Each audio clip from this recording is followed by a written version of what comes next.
नमस्कार दोस्तों, आप सभी का स्वागत है। मैं हूं आपका जीव विज्ञान शिक्षक और आप देख रहे हैं हमारा अपना YouTube चैनल बायोलॉजी एक्स्ट्रा। आज के इस वीडियो में हम बात करेंगे क्लास 12th बायोलॉजी के क्वेश्चन पेपर की।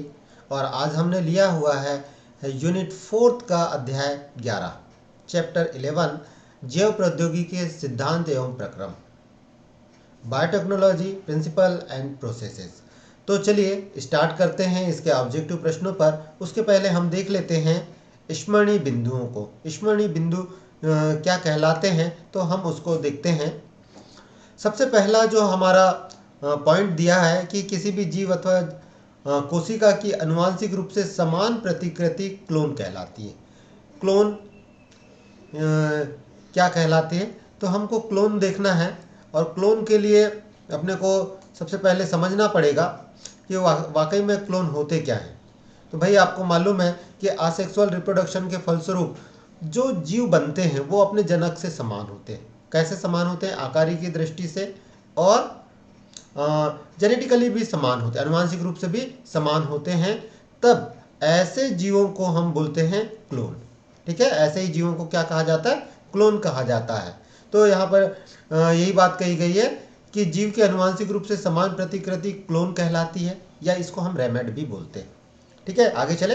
वर्तमान समय में आनुवांशिक अभियांत्रिकी की सहायता से मानव इंसुलिन हार्मोन को जीवाणुओं द्वारा बनाया जा रहा है। ठीक है, यहाँ पर जो कृत्रिम रूप से मानव इंसुलिन का निर्माण किया गया है उसका नाम है ह्यूमुलिन। यहाँ पर ध्यान रखना है, कौन सा है? ह्यूमुलिन। आगे देखें, रेस्ट्रिक्शन इंडोन्यूक्लियेज एक ऐसा एंजाइम है जो डबल स्ट्रैंड डीएनए को विशिष्ट स्थानों पर काटने में सक्षम होता है। अतः इन्हें आनुवांशिक अभियांत्रिकी की कैची, सीजर ऑफ जेनेटिक इंजीनियरिंग कहते हैं। भाई यहाँ पर ध्यान में रखिएगा, रेस्ट्रिक्शन इंडोन्यूक्लियेज कैसा है?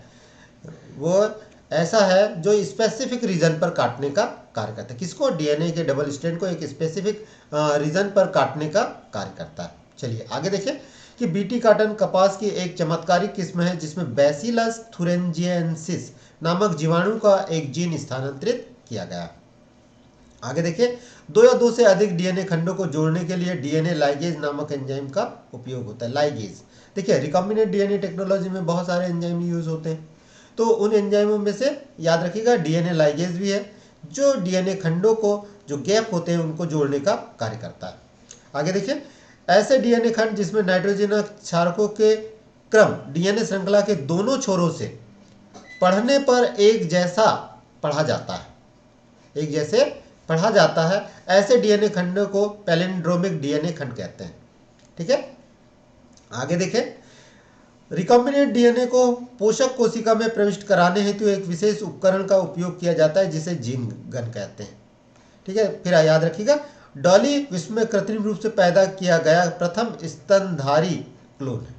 भाई डॉली क्या थी? डॉली एक भेड़ है और इस भेड़ को इयान विल्मुट ने न्यूजीलैंड में अपनी प्रयोगशाला में इसको निर्मित किया था।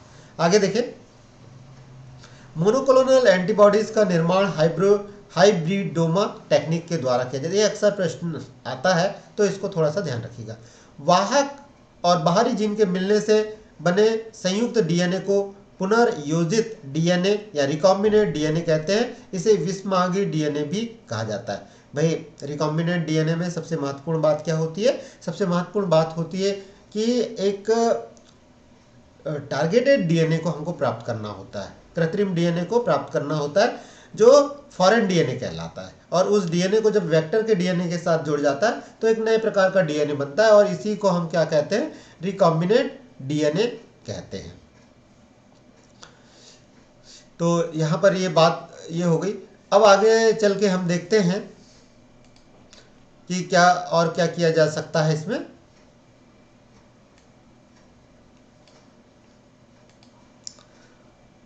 देखिए, अब आ जाते हैं हम बहुविकल्पीय प्रश्नों की तरफ। और बहुविकल्पीय प्रश्नों में अपने को ध्यान रखना है, बीटी कॉटन में बीटी का उपयोग किसके लिए किया जाता है? बीटी जीवाणु जिसका नाम है बैसिलस थुरिंजिएंसिस। ठीक है, अभी हमने थोड़ी देर पहले ही भी पढ़ा था। अनुवांशिक अभियांत्रिकी में आणविक कैंची की तरह उपयोग किया जाता है रेस्ट्रिक्शन इंडो न्यूक्लियस को। क्यों? क्योंकि वो डीएनए अणु को एक स्पेसिफिक रीजन पर काटता है। पीसीआर में प्रयुक्त होने वाला एंजाइम कौन है? तो भाई ये है टैक पॉलीमरेज। टैक पॉलीमर ये थर्मो स्टेट एंजाइम होता है जो ज़्यादा टेम्परेचर को सहन कर सकता है। और ये कहाँ से प्राप्त होता है भाई? आर्की बैक्टीरिया है, आर्की बैक्टीरिया वहाँ जो गर्म झरनों में पाए जाते हैं वहाँ से प्राप्त होता है। तकनीक जिसके द्वारा पितृत्व समस्या का समाधान किया जा सकता है भाई, डीएनए फिंगरप्रिंटिंग के द्वारा इस समस्या का समाधान किया जा सकता है। निम्न में से कौन प्लाज्मिड है? प्लाज्मिड देखिए, Escherichia coli, ALU first, Hind third, ये नहीं, प्लाज्मिड या वेक्टर के रूप में यूज किया जाता है PBR 322 को। ये आर्टिफिशियल प्लाज्मिड है। प्राकृतिक अनुवांशिक अभियंता है, प्राकृतिक अनुवांशिक अभियंता है। देखिए, एग्रोबैक्टीरियम ट्यूबिसेंस, जीवाणु भोजी, इस्चेरिचिया कोलाई, ये सब जीवाणु हैं। लेकिन ये जो कॉस्मिड है ये इसका यूज किया जाता है। चलिए आगे देखिए, अपराधियों की पहचान करने में उपयोग होता है gene therapy, DNA fingerprinting, DNA recombinant technology और उपरोक्त सभी। तो अपराधियों की पहचान करने में जो है वो होता है डीएनए फिंगरप्रिंटिंग। वैसे यहाँ पर जो है वो सभी भी आ सकता है ना, जीन थेरेपी, लेकिन यहाँ पर मुख्य रूप से इसका क्या आंसर होगा भाई? DNA fingerprinting.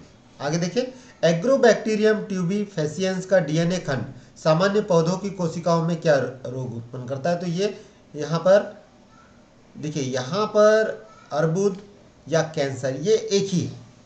अर्बुद का भी मतलब क्या होता है? कैंसर ही होता है।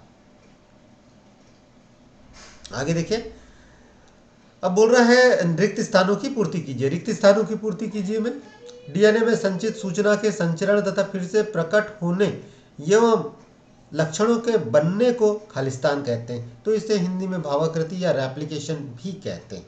ठीक है, क्या कहेंगे भाई? यहाँ पर ध्यान रखिएगा, रेप्लिकेशन, डीएनए के संचित सूचना के संचरण तथा फिर से प्रकट होने एवं लक्षणों के बनने को। एक्चुअल में ये सारी की सारी जो प्रोसेस है ये प्रोसेस कहलाती है प्रोटीन सिंथेसिस। ठीक है, प्रोटीन सिंथेसिस में दो चीज़ें होती है, ट्रांसक्रिप्शन और ट्रांसलेशन। ट्रांसक्रिप्शन में क्या होता है? डीएनए से मैसेंजर आरएनए बनता है और मैसेंजर आरएनए से प्रोटीन बनता है। अर्थात डीएनए में जो संचित सूचना है वो सूचना मैसेंजर आरएनए तक जाती है, मैसेंजर आरएनए से फिर बनता है प्रोटीन, और ये प्रोटीन जो है वो सूचनाओं को, जो भी सूचना रहती है उसको प्रकट करती है। आगे चले, खालिस्तान मानव निर्मित इंसुलिन है, तो यहाँ पर आ जाएगा ह्यूमुलिन। यहाँ पर क्या आ जाएगा भाई? यहाँ पर ध्यान रखिएगा, यहाँ पर आ जाएगा ह्यूमुलिन आ जाएगा।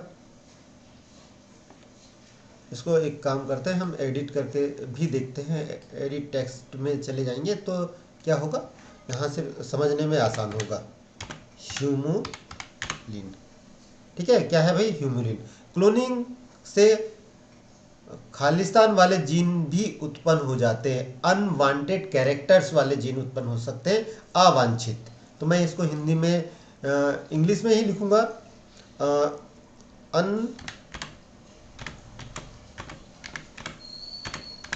अनवांटेड, अवांछित कैरेक्टर वाले जीन भी उत्पन्न हो सकते हैं।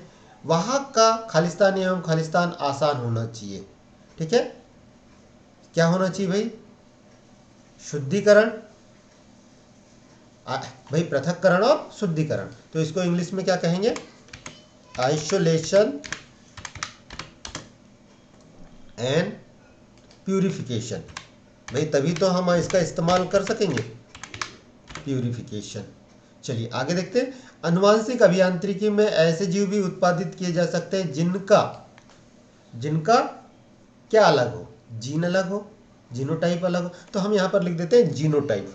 ठीक है, इसका आंसर क्या होगा भाई? जीनोटाइप कैसा होना चाहिए?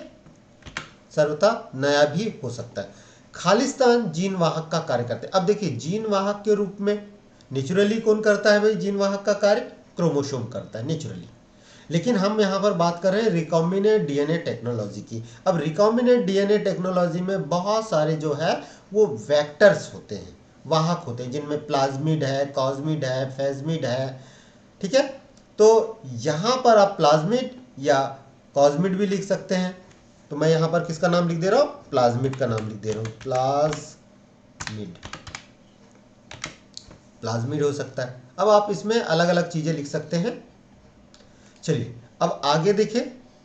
अगर हम आगे देखते हैं तो यहाँ पर आ गया है सही जोड़ी बनाइए। अब सही जोड़ी बनाइए में नाइट्रोजन फिक्सेशन। तो नाइट्रोजन फिक्सेशन यहीं पे कहीं दिया है क्या? दिया है। तो नाइट्रोजन फिक्सेशन में आप देख सकते हैं, तो इसको हम कर देते हैं। ये आ गया तीसरे इसमें नाइट्रोजन स्त्री कारक जीव। विलमुट, इयान विलमुट, जो न्यूजीलैंड के साइंटिस्ट थे, जिन्होंने फर्स्ट टाइम क्लोन तैयार किया था। और वो फर्स्ट टाइम जो क्लोन तैयार किया था वो किसका था? वो भेड़ का क्लोन था। ठीक है, ध्यान में रखिएगा कि भेड़ का क्लोन था। और भेड़ कौन सी थी? उसका नाम दिया गया था डॉली। इसके बाद देखिए लाइगेज। अभी हमने थोड़ी देर पहले पढ़ा था कि लाइगेज एंजाइम क्या काम करता है? डीएनए के गैप को जोड़ने का काम करता है। अर्थात यहाँ पर आ जाएगा बी, डीएनए को जोड़ना। अब PBr322, PBr322 क्या है? एक आर्टिफिशियल क्लोनिंग वेक्टर है। क्या है भाई? आर्टिफिशियल क्लोनिंग वेक्टर है। अब नेक्स्ट देखिए, जेल इलेक्ट्रोफोरेसिस तकनीक में इथियम ब्रोमाइड का इस्तेमाल किया जाता है। किसका इस्तेमाल कर रहे हैं भाई? इथियम ब्रोमाइड का इस्तेमाल कर रहे हैं। चलिए आगे बढ़ते हैं। और अब आगे बढ़ते हैं और फिर देखते हैं, यहाँ पर हम टेक्स्ट ले लेते हैं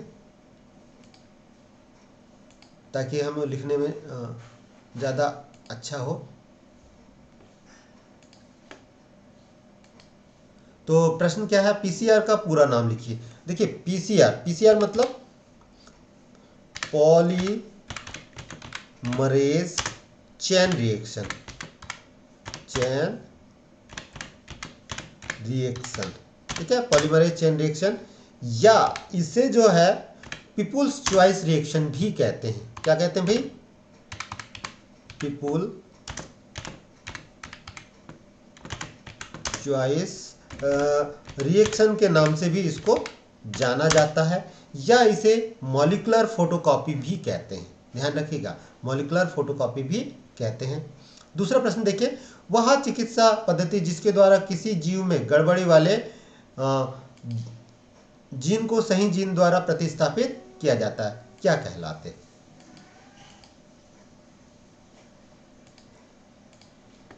तो इसका जवाब क्या होगा भाई? इसका सही जवाब होगा जीन थेरेपी। क्या होगा भाई? Gene therapy. ठीक है, हमने यहाँ पर जीन थेरेपी लिख दिया। बीटी कार्पस में किस जीवाणु का जीन प्रतिस्थापित किया गया? अभी थोड़ी देर पहले ही हमने देखा था, बैसिलस थुरेंजिएंसिस। ठीक है, तो क्या क्या किया था हमने? बैसिलस, मैं यहाँ पे पूरा नाम नहीं लिखूंगा, बैसिलस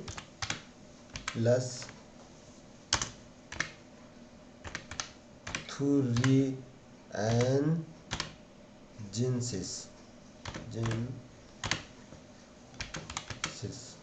स्पेलिंग देख लीजिएगा। ऐसे डीएनए खंड जिसमें नाइट्रोजन क्षारक के जोड़ों का क्रम डीएनए श्रृंखला के दोनों छोरों से पड़ने पर एक जैसे क्षारकों के जोड़े प्राप्त होते हैं कहलाता है। चलिए इसको फिर से हम यहाँ पर ले लेते हैं। और क्या कहते हैं भाई? आपको याद होगा, अभी थोड़ी देर पहले ही हमने देखा था, पैलिंड्रोमिक खंड। तो यहाँ पर सेगमेंट मैं लिख दे रहा हूँ। ठीक है, चलिए इसके बाद और देखते हैं, किसी भी कोशिका अथवा जीव की आनुवंशिक रूप से समान इकाइयाँ क्या कहलाती हैं? तो अभी आपने थोड़ी देर पहले ही देखा है। क्या देखा भाई? क्या पढ़ा आपने? आपने पढ़ा ना, क्लोन। क्लोन क्या कहलाते हैं? जो आकारिकी और आनुवंशिक रूप से समान, जो दूसरे जीव के समान हो। बाहरी एवं बाहरी जीन के मिलने से बने संयुक्त डीएनए को क्या कहते हैं? संयुक्त डीएनए को क्या कहते हैं भाई? अब आप बताइए भाई। अभी हमने पढ़ा था recombinant DNA technology, recombinant DNA, recombinant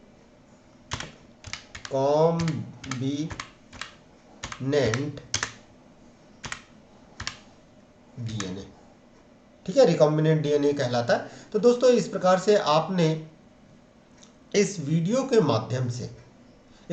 माध्यम से जो भी ऑब्जेक्टिव प्रश्न हैं उन ऑब्जेक्टिव प्रश्नों को समझा है। उम्मीद करूंगा कि यह वीडियो आपको पसंद आए। तो फिर मिलते हैं एक नए वीडियो के साथ, एक नए टॉपिक के साथ। तब तक के लिए नमस्कार।